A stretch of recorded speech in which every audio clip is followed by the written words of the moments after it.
আর মাত্র একদিন পরেই ত্রয়োদশ জাতীয় সংসদ নির্বাচন।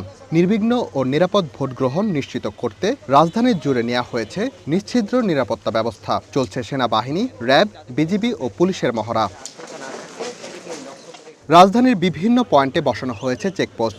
ধানমন্ডি এলাকায় সকালে চেকপোস্টে মোটরসাইকেল, প্রাইভেট কার তল্লাশি করে আইনশৃঙ্খলা বাহিনী। পরে যৌথ বাহিনী বেশ কিছু ভোট কেন্দ্র পরিদর্শন করে। পুরো এলাকায় চালানো হয় ফুট পেট্রোল। ভোটার, প্রার্থীসহ সবার নিরাপত্তায় কাজ করার কথা জানান নির্বাহী ম্যাজিস্ট্রেট। নির্বিঘ্নে ভোটাররা ভোট দিতে পারবেন বলেও আশ্বাস দেন তিনি।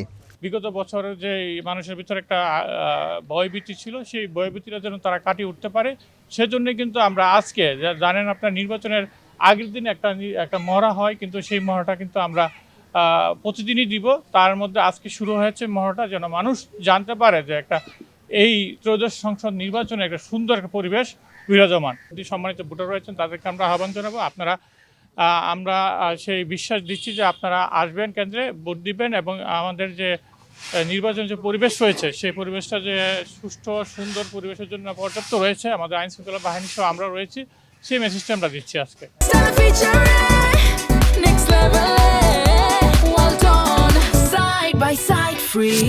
নির্বাচনের প্রচার প্রচারণা শেষ হয়েছে। এই অবস্থায় জনপ্রতিনিধিদের নির্বাচনের আচরণবিধি মেনে চলার আহ্বান জানান নির্বাহী ম্যাজিস্ট্রেট। অন্যথায় আইন অমান্যকারীদের বিরুদ্ধে ব্যবস্থা নেওয়ার কথাও জানান তিনি। সবচেয়ে বড় কথা, অদ্যাবধি আমরা কোনো প্রার্থীগণের কাছ থেকে কোনো অভিযোগ, আমরা প্রায় 2 দিন ধরে মাঠে আছি, আমি নির্বাহী ম্যাজিস্ট্রেট হিসেবে, এবং সেনাবাহিনী তো দীর্ঘদিন ধরে আছে, তারাও কোনো অভিযোগ পাচ্ছে না। আজকে যেহেতু শেষ নির্বাচন আচরণবিধি, সেক্ষেত্রে আমরা মানুষকে একটা মেসেজ দিচ্ছি এবং পাশাপাশি যারা জনপ্রতিনিধি নির্বাচনে আছেন তাদেরকে মেসেজ দিচ্ছি যে আমরা আইনের যে নির্বাচন আচরণবিধির যে আইনের যে সর্বোচ্চ প্রয়োগটা সেটা আমরা করব।